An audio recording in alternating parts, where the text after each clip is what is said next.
A continuación vamos a arrancar la última plática de esta tarde.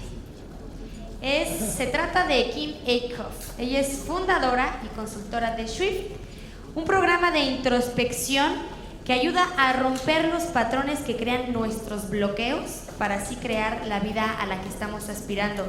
Empresaria con más de 20 años de experiencia, conferencista internacional, coach de negocios, certificada por Action Coach. Adelante, Kim, por favor, un aplauso para ella.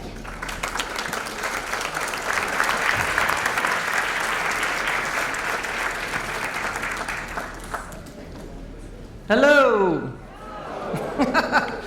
All right, everybody up. Get some energy in the room, right? We've been sitting after lunch, we're a little bit tired. We like to do this thing in Action Coach. Do you do the stretch with everybody? All right, so reach to the stars. Woo! To your left. To your other left, your right. All right, reach up. Bend back. Oh! Reach down, touch your toes. Woo!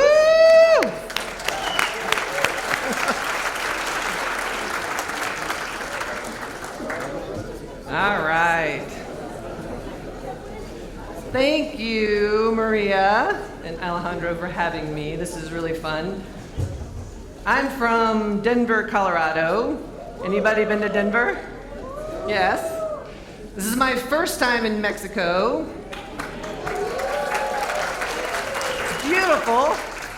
I wish I could stay longer. I'll have to come back and do more. So today, I am going to talk a little bit about value. I have been a business coach for about 10 years now, with 5 with Action Coach. And I have seen over and over in my business as I've tried to grow my business, as well as with my clients, that one of the things that holds us back more than anything is what we believe about ourselves. Does anybody understand that, relate to that? Yes? Okay, good. So, we're going to talk a little about what value is, what it's not, and how we determine that about ourselves.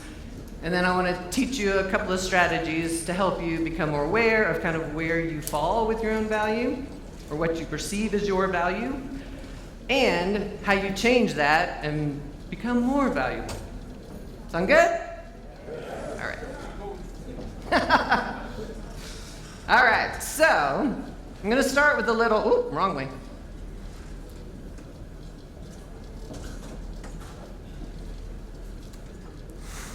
I'm going to start with a little example. Uh-oh. My picture didn't come. All right, so pretend there's a Mercedes in that first oval. For some reason, it didn't come through. All right, and then we have a pickup truck in the second oval. So financially wise, monetarily wise, which one has more value? Mercedes, right. But what if I told you I had a construction company and I needed to haul business material or building materials from one job site to another job site? Which one would be more valuable then? Right. So value is based on how we perceive it, right? If I was going to the airport to pick up Brad Sugars, which car would I probably choose? The Mercedes, right? Brad would probably not get him a pickup truck. Just kidding, I love Brad. But it's all about perception, okay? Now, intrinsically, both of these vehicles are the same, right? They have 4 wheels, they have a steering wheel, they have brakes, hopefully, they have a gas pedal, they have an engine. They have all the same stuff, and they get you from one point to another, right? So it really determines our perception on what we need to do with the vehicles, as well as maybe what we paid that gives us the value. Now, hopefully these images come through. All right, so I'm going to tell you a little story. So I grew up in Atlanta, Georgia. I have a father who is an entrepreneur, small business owner. He had a business called Bank Earnings International that he started when I was 6 years old. And I think he sold it when I was about 26. He made a lot of money, did really well. So I got to enjoy the fruits of all that labor. I got to see him grow this business that he created from scratch. We got to do a lot of fun things. We had cars, we had houses, we had boats, we went on trips. It was all very fun. And I learned through that process that my value was very much determined on what I had, right? So because I grew up with a lot, which I was very privileged to do that, I kind of wrapped that into my own value. I didn't know what my value was without all that stuff. Does that make sense? He was also a very generous person, which is great, and he started a lot of nonprofits. He gave a lot of money away, family, friends. So I also learned the value of doing that. People really getting excited and happy when you help them. And I like to help people too, so it became part of my thing. I wanted to help people. So that was another part of my value. If people like me and they approve of me, then I feel good about myself. If they're mad at me and they don't feel good about me, then I don't feel so good about myself, right? So I had all these weird things wrapped in. And the final piece of it was what Oprah, everybody know Oprah? Okay. Now Oprah calls the disease to please. Has anybody heard of that? Yes? Okay. Y'all can talk to me. I like to be interactive. So Oprah talks a lot about this disease to please, where I'm doing things for other people to get approval from other people. I'm not necessarily doing them because I want to do them always. And she got to a point where she had said yes to so many things, it was basically wearing her out. And she had to start saying no. And that part was very hard because all of a sudden people are not so happy with you, right?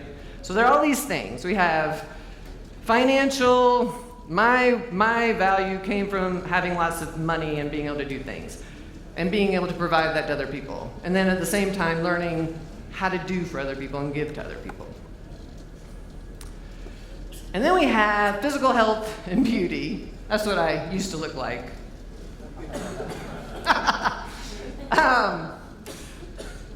And being healthy is a great thing, but when we get really attached to how we look, especially as we age, I just turned 50, and I look way different than I did at 30, right?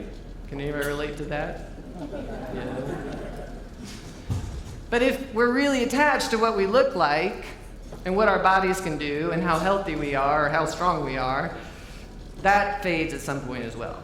So all these things are external, okay? Money, cars, houses, even beauty, people's attention, all that stuff's external. So if I am, wrong way, keeping the wrong button. If I am thinking of this in two different terms, so value can be intrinsic and it can be extrinsic. So intrinsic is whoever I am on the inside, just because I'm born here on this planet, I have value, period. No matter what I do, say, money I have, anything like that. Extrinsic is everything external. So if I'm getting all of my value from everything external, that's probably not the best place. Because what happens when this stuff fades? What happens if I do something that somebody's not happy with and they don't approve of me? How do I feel about myself, right? What if money fades? Which it could. All the trips fade, the houses fade, cars fade. And then, like I talked about earlier, getting older, what if that fades? So who am I if all of my value is based on what everybody else thinks about me, all the stuff I have, right? Who am I when all that's gone? Very sad. And people do get very sad, right? We hear a lot about people who lose their fortune, they commit suicide, right? Or people who get older and they can't stand getting older, and so they spend a lot of time and money trying to look young again, feel young again, because they don't know who they are and their value without it. And I'll get to how this is really important as a business owner. Whoop. So, Brene Brown, does everybody know Brene Brown? Or familiar with her? If you do not know her, I highly recommend searching and watching her TED Talks. She's an amazing social worker, researcher, storyteller, speaker. But she says true belonging and self-worth are not goods. We don't negotiate their value with the world. The truth about who we are lives in our hearts. Our call to courage is to protect our wild heart against constant evaluation, especially our own. No one belongs here more than you. And the part I love about this is the constant evaluation, especially our own. Because that's the part we have control over.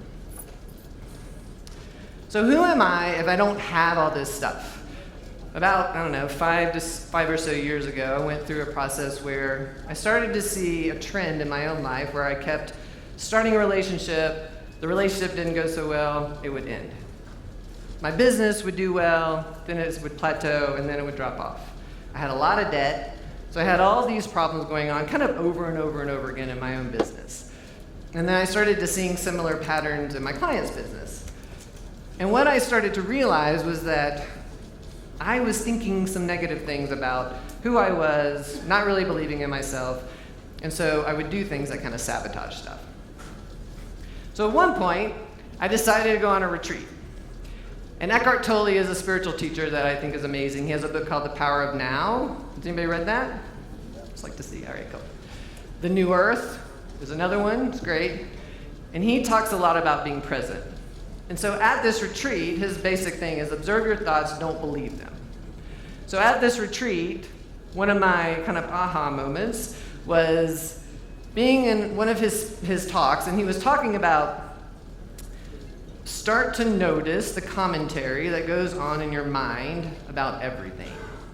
He's like, you will have an opinion about everything and anything. And I remember sitting there going, that sounds interesting. And so I started watching it, and on the walk home from the retreat back to the place where I was staying, I was like, sure enough, I am making comments about everything that I saw. It would be a judgment usually about how somebody looked, or somebody crossed the street in the wrong place. You do it all the time, right? When you're driving, somebody cuts you off. We make some sort of like commentary about they don't know what they're doing, they don't know how to drive, they're cutting me off. There's all these opinions and judgments that we have, usually about everything else happening in the world, right? And when we're doing that, most of the time we do that more about ourselves. Which is why I love that quote by Brene, because she's like, we constantly are evaluating ourselves. We constantly have these high expectations that nobody can even fulfill, but we think we have to for some reason, and then we beat ourselves up because we can't. So,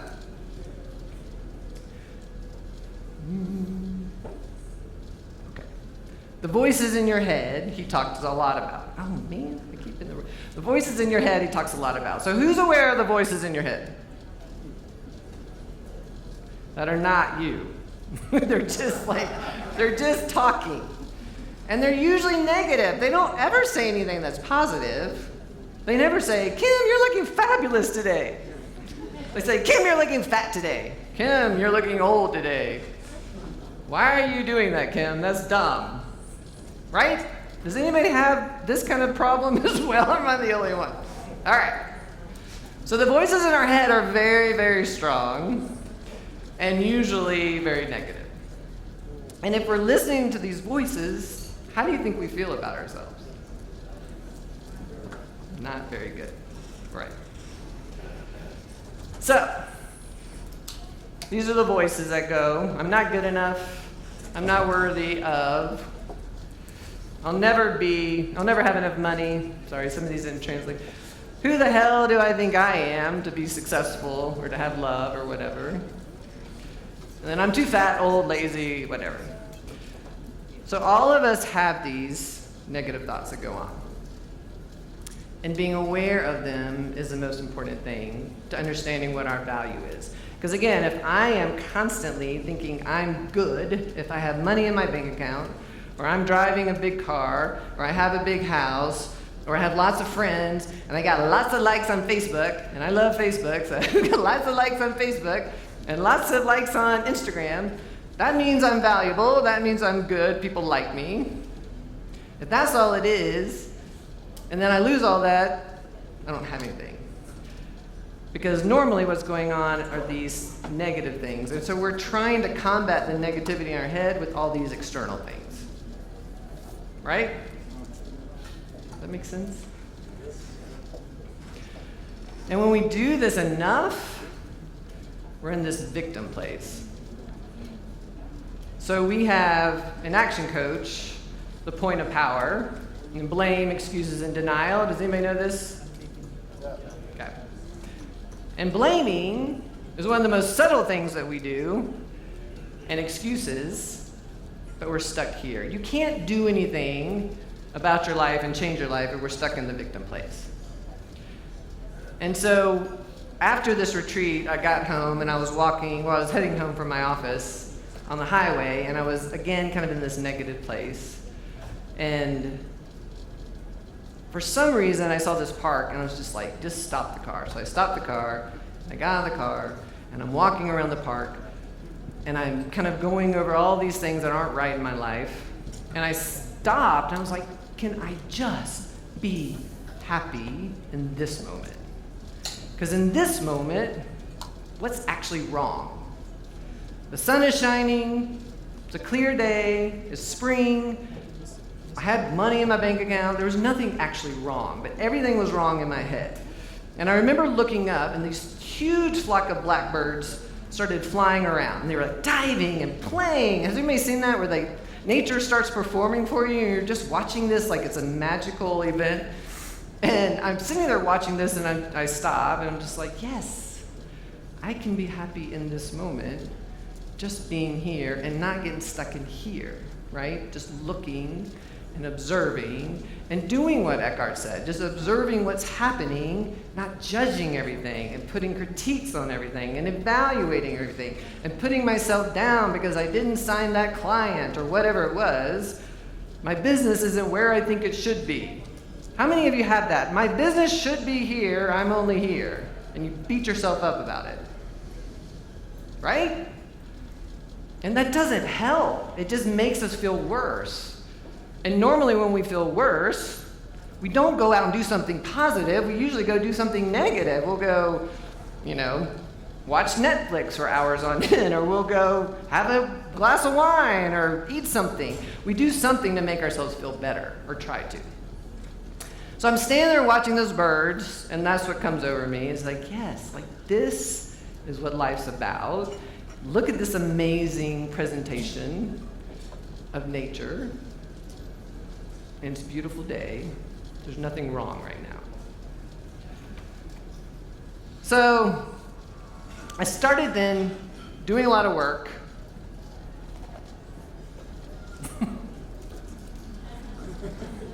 It doesn't want to advance.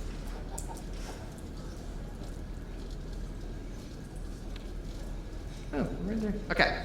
So I started then doing a lot of work, trying to figure out, how does all this work, and how does all this happen, and then how do I change it?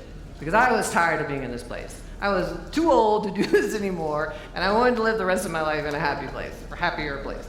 So, the whole bottom line is our thoughts, right, negative or positive, create our feelings. And our feelings are going to be a reflection of whatever our thoughts are. So if we're thinking negative things, we talked about this earlier, we're going to feel negative, right? And then we're going to do something that is probably negative. Whatever action we take is not necessarily going to be positive. And the opposite is true. If we're feeling positive or we're thinking positive thoughts about ourselves or about what we're doing, we will feel better and we will take better action. Okay? So this is how it shows up in our businesses. We discount. Who loves a discount? We discount, we get in debt. We're stressed out, right? We have all these problems. Relationships fall apart usually because we're not knowing who we are. We have bad customers. Customers tend to we attract those customers that aren't the healthiest for us or they're in alignment with what we're about. And we also have not the best employees. So as a business owner, if I don't know my own value intrinsically, if I'm not sure about who I am and what I'm about, everything that I create comes from a fear place. Because all I'm trying to do is make myself feel better, right? So if I get that sale, I'll feel better about myself. My business will be better. So I'll do anything I can to get that sale. All I have to do is get this employee. If I get this employee, I just need a warm body. It doesn't matter what the business needs. I'll just throw a body at it. I just need something to make me feel better about it. So I hire the wrong person. Customers, clients, we go after the wrong people because we're scared that the right people aren't going to show up. I have so many clients that are so scared to niche because what if I niche? People are going to stop coming. It's like, no, the opposite happens. You get really, really clear about who you work well with. Those people are attracted to you and they want to work with you. But when we are constantly not doing that, we're trying to attract everybody, we attract the wrong people because we don't know what we're about. So things to look for, if this is something that you struggle with, or maybe even your team members could struggle with, so the victim mentality. So this again is all about blaming, excuses, denial. Blaming is very, very subtle. Like I said earlier, I had a client one time that was driving me crazy, and I was talking to my coach, and I was complaining about her, and my coach says, well, that sounds like blame. And I was like, what? How does this sound like blame? And then he said, well, because you wouldn't be frustrated if this client didn't do this, right? So you're blaming that client for being frustrated. I was like, he's like, and you chose to take the client. You're choosing not to set the boundaries. It's nobody's fault but your own. Right? So blame can be very, very subtle, and you have to listen for it and make sure people know what it means. Excuses. We all have excuses. What's the biggest excuse out there right now? What? Time? Time's usually the biggest excuse I hear. I don't have time to do my homework. It's like, well, if you had time to watch Netflix, I'm pretty sure, so why do you have time to do your homework? So the victim mentality. So if you kind of get stuck in that place, like I was, kind of the negativity stuff, look at that. This is what to look for. Second are relationship problems. Like my situation, I was going through relationships and couldn't find, well, they weren't bad people.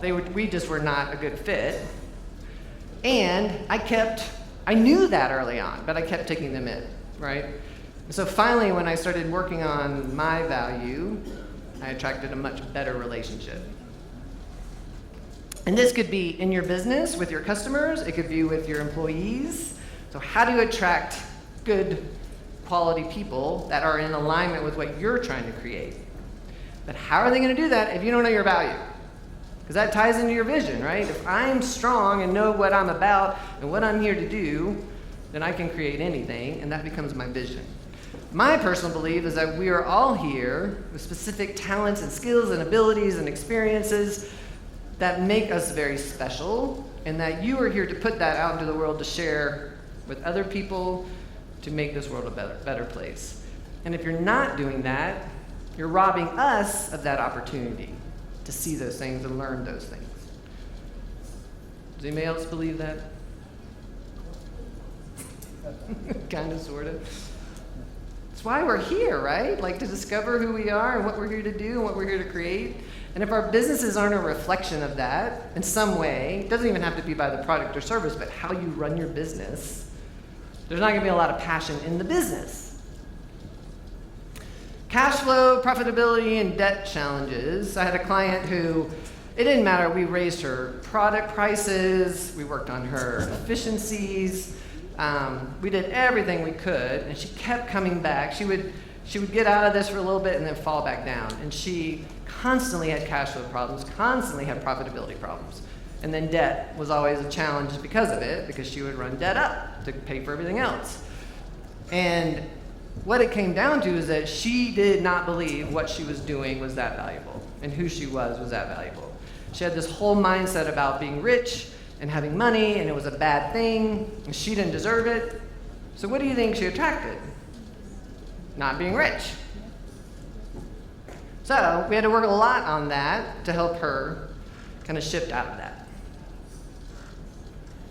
Hiring and keeping the wrong employees. I see this a lot. I had a client who, we've been together now 3 years, I think, and she and her husband have worked really hard at finally understanding that the jobs that they're providing, even though they're just hourly jobs and they're part-time, they're really valuable jobs. She has a food product service, and most in America anyway, in USA, the places to work are kind of hard. People scream at you. It sounds like it's not a very nice place to work. In a kitchen, you get screamed at a lot.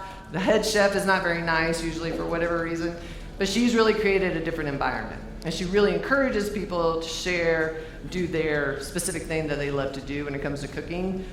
And even though jobs are not that big of a job, they're very special jobs. And so it took her a long time to get that mentality that, yeah, there is a value to what I'm providing. I don't have to take anybody who walks in and put them in this job. And when we met, she was going through people constantly and constantly having to hire people and train people, and it was exhausting.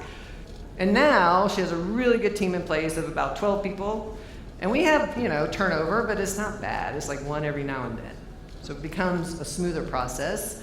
Then you start to attract better employees as well because they want to be a part of what you're doing. Okay? And then another one is attracting the right customers.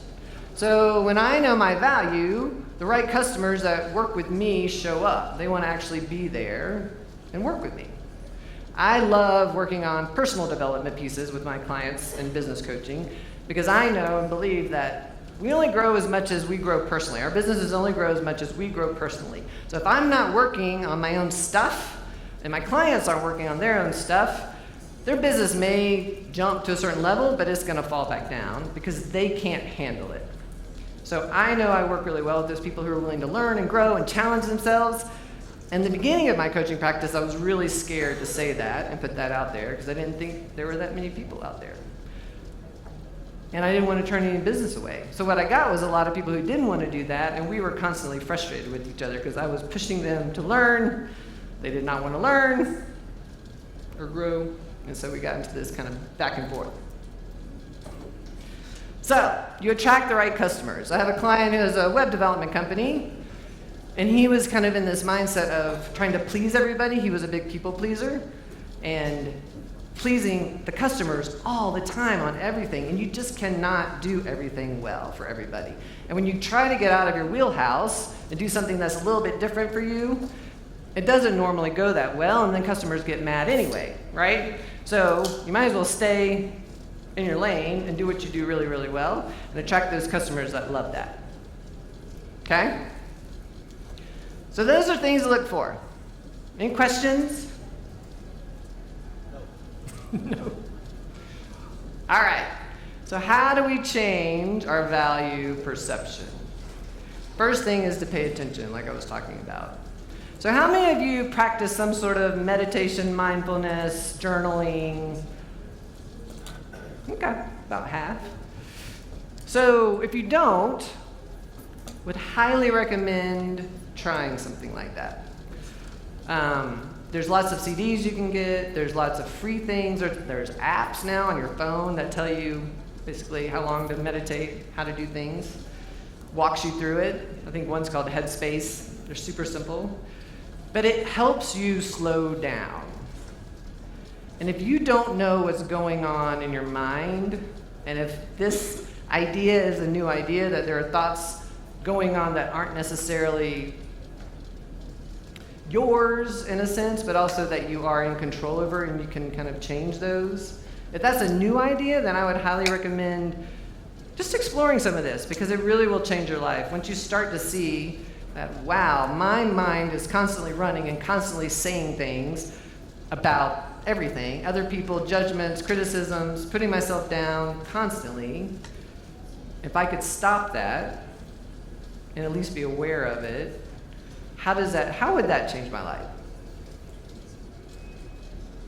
When I was in grad school, I was doing my master's degree in counseling. Our teacher, Dr. Matheny, came in, and he's took a stress management class. And he came in and he led us through like a 10-minute meditation. It wasn't very long. And I was one of those people with this really crazy monkey mind, right? So it just went all the time. And I didn't know what meditation was, and he led us through this little piece. And all of a sudden, for probably just a split second, my mind stopped, and there was space. And I was hooked from that moment on meditation. I was like, this is what I need, and I don't know how else to do this besides this. And so I started ordering, this was tapes back in the day, we didn't have CDs yet, so I started ordering tapes.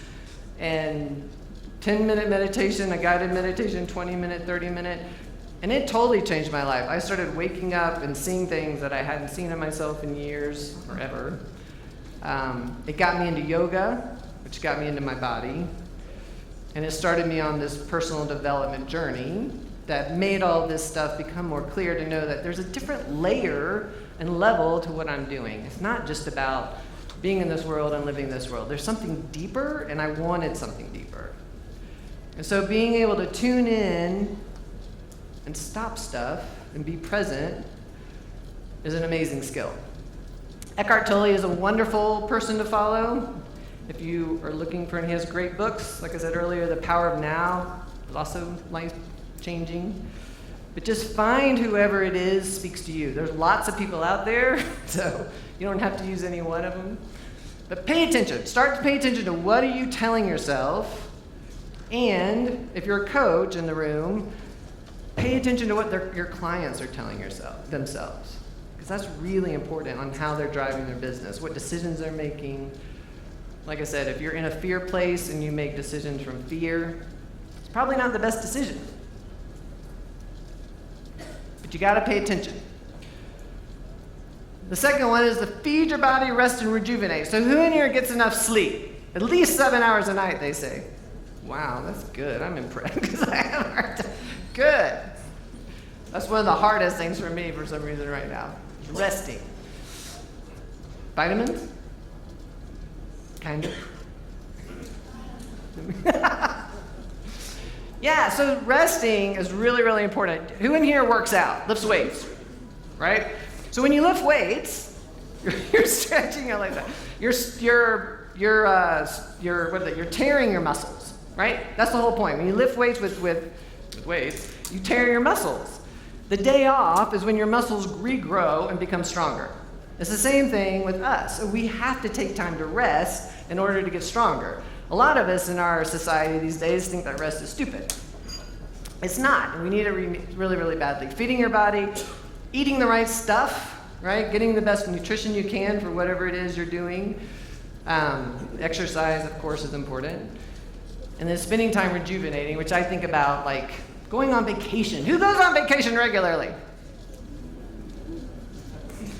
About half. So we got a little more work to do. But yeah, vacations are so important. So important. And I know as business owners, I mean, this is one of the big challenges I see with my clients, right? They have a really hard time convincing themselves they should go on vacation or spend the money. And sometimes they can't really leave their business long enough to do that. They're scared to death something's going to happen. So those are obviously the things we're working on. But it's so important. Even if you just take a few days off, turn off your phone, they say, do that whole digital detox thing, which I need to do. I have not done it in a while. Play. So Brene Brown, back to her, she says that play is as important to your well-being as sleeping is, which I thought was fascinating. And she has two things criteria that make up play. One is it's something that has no point at all. You're not trying to make money at it. You're not trying to show it to anybody. You're just doing it. And the second piece is that you lose yourself in it. So you get lost in it. The reason play is so important to your value is that you reconnect with yourself. And you find what kind of rejuvenates you, what gives you that passion back, which is really important. And so when we're playing, we're in a whole different space. I'm a guitar player, singer-songwriter. That's what I love to do. I have other friends who love to paint. That's what they love to do. I love to bike ride. I can go on a bike ride for hours and get lost in the bike ride. So to me, that's play. It feels good. I feel like a kid. I love it. Skiing. Lots of things, right? Swimming. I don't know, surfing. I love surfing. I mean, so if you don't know what yours is, who in here plays regularly, you would say? Okay, about half. Right? So if you don't, play with play. Figure out what it is you want to do. Just try things. A lot of times people are like, I don't know what I want to do, and so they don't try anything. Just try something. It doesn't have to be artistic or sports. It could be reading. Some people just love to read, and they could do it for hours and hours and hours. All right, so make sure you play.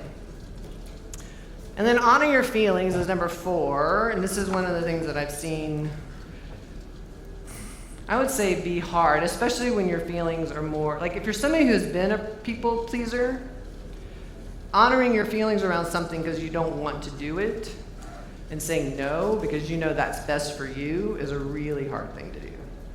But the more that we do that, I think the more that we show ourselves that we matter and that we're listening to ourselves. Our feelings are there for a reason. In Action Coach, we talk a lot about feel the fear and do it anyway, which is sort of true. Sometimes, yes. But sometimes the fear is there for a reason. And what I've learned is usually my intuition telling me something that I need to pay attention to. And so being able to feel your feelings, honor your feelings, and not let somebody else dictate to you what you need to do is really important. Because again, it's about you, right? You're showing yourself that you matter, and these things are important to your well-being. This is what you need to take care of yourself. And that's the most important thing. Listen to your intuition is the other one. So being able to, this isn't really the voice in the head, but it's more the gut. So paying attention to what feels right for you and what feels wrong and listening. Every relationship that I would get in that was not a good relationship, I knew it early on, but I ignored it because I really wanted it to work for whatever reason. And if I had just listened to that intuition, I would not have gone through a lot of this stuff I went through. Yes?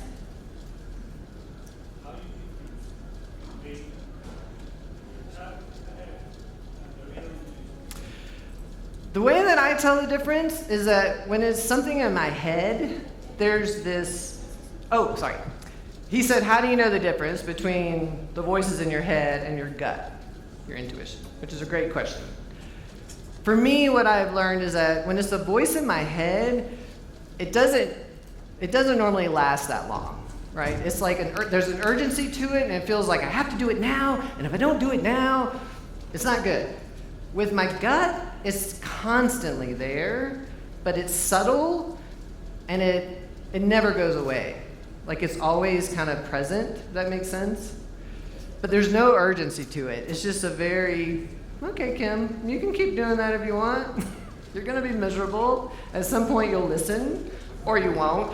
I had this when I had a job years and years ago. I was a terrible employee because I always was trying to change things and make things better. So I kept challenging my boss, I'm like, we need to do this, we need to do this. At some point she got sick of it, and so she fired me. But I knew a year before that I needed to leave because I was bored. I'd done growing there, I was done growing there. I needed to go on and do my own thing. This was right before I started my coaching practice. But I didn't listen to that intuition, and it was there constantly, and I kept ignoring it, kept saying, well, it's fine. I'm making good money, I'm helping, it's fine. And then she fired me. And when she fired me, I remember talking to my friend, and they were like, well, it's like Oprah says, the first nudge from the universe is a very gentle nudge. The second nudge is a little bit harder, and then the last one is like a 2x4 hitting you upside the head. Yeah, that's pretty much what happened. So I got fired. So the intuition thing is very important to listen to. And then the last one is about boundaries. So who in here would say they're awesome at setting boundaries? Not a hand goes, one hand. Okay, yeah. Boundaries are hard. Oh, 2 hands. Yes. Are you good at boundaries? Good. So boundaries are very important. And the reason they're important is because they protect you, right? And they're the compassionate thing to do. So if somebody knows what's okay to do with me and what's not okay, they know what to do. It's easy to work with me. If they're not clear, they're going to kind of tiptoe around and usually step on a boundary or two. I'm going to get mad, resentful, because I haven't told them, but they should know, right? They should read my mind and know what my boundaries are. But we have to set boundaries. This is one of the biggest challenges I see for business owners, especially with employees, right? How many of you have employees? Okay. Is this challenging for y'all? So setting boundaries, whether it's, the time you have to get here, or you have to turn in your time cards on this time, whatever those things are, right? It's really hard to set them and to be clear about them for most people. But then the harder part, I think, is the accountability part. So holding people to those boundaries and letting them know the consequences and stuff like that. But what does it do if you don't have that? I don't have kids, but from what I know about kids, if you don't have boundaries with kids, it's kind of crazy, right? I have dogs, it's a similar thing. So it's similar with employees. If you don't have boundaries, they don't know what they're supposed to do. They just do what they want. And then we get mad because they're doing what they want, but we haven't told them what not to do. Doesn't make any sense. All right, so we got to have boundaries, and that's probably the most important thing when running a business as far as that goes. Okay? All right, so this is what starts to happen. Profit can go up, debt will go down, feel better about yourself, more healthy, better relationships, more people, just more calm. Life is more enjoyable. All right, so let's review very quickly. Extrinsic value is all about things on the outside of us, right? We get our value from the money in our bank accounts, the car that we drive, the house that we own, how people love us or not, and what we look like, okay? That's extrinsic value. When all that goes away, though, and it will, I have to know who I am and be proud of who I am without all that stuff. Because as a human being, each one of us is valuable. Each one of us has value, and we are each here to do something amazing. And I think, especially as business owners, I'm partial to business owners because I love them, love y'all.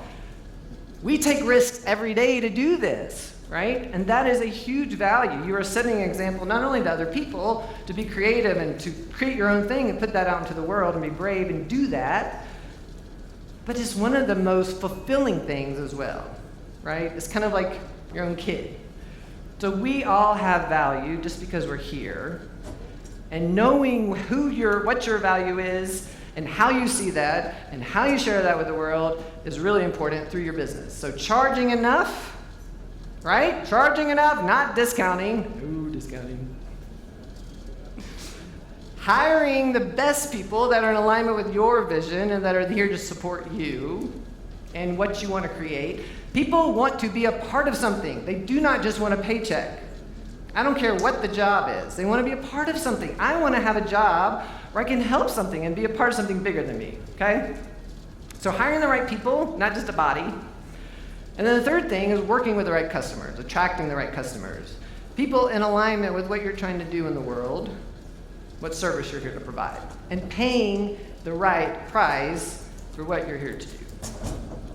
Right? You agree? Yeah.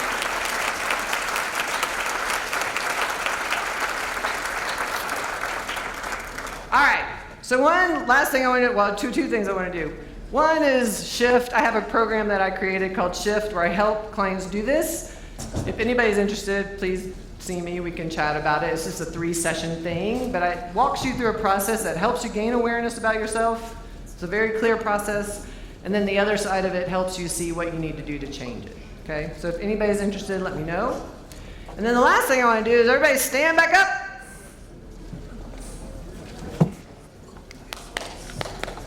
All right. This is going to be a little different, and we're going to have to see how we have space here. So I used to be a yoga teacher. I'm going to end with, I usually play a song at the end, but I couldn't get my guitar here. It's a long story. So I'm going to do a little pose, and I want you to say something after me. You game to play along? Okay. All right, ready? We're going to do the 5-point star. Everybody raise their hands, raise their legs. Stretch, feel. There you go. And say, I am worthy of success. I am valuable. I am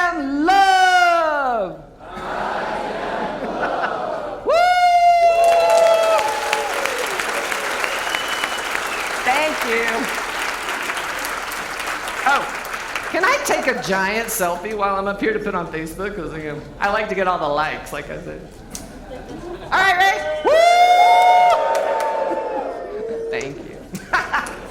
All right, that's all I got.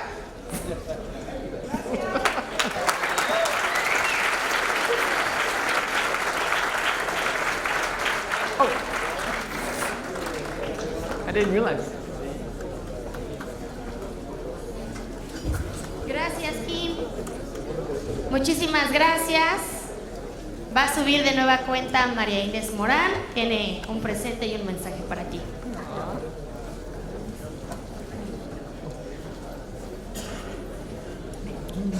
My dear, thank you very much for your presentation. Please receive these small presents for you. This is a craft handmade by Mexican hands. I hope you enjoy it. Beautiful. Thank love. you. Thank you. Thanks for having me. Thank you. Thank you for having me. Muchísimas gracias a todos. Quisiera pedirles un aplauso para Kim y para todos los ponentes que tuvimos el día de hoy.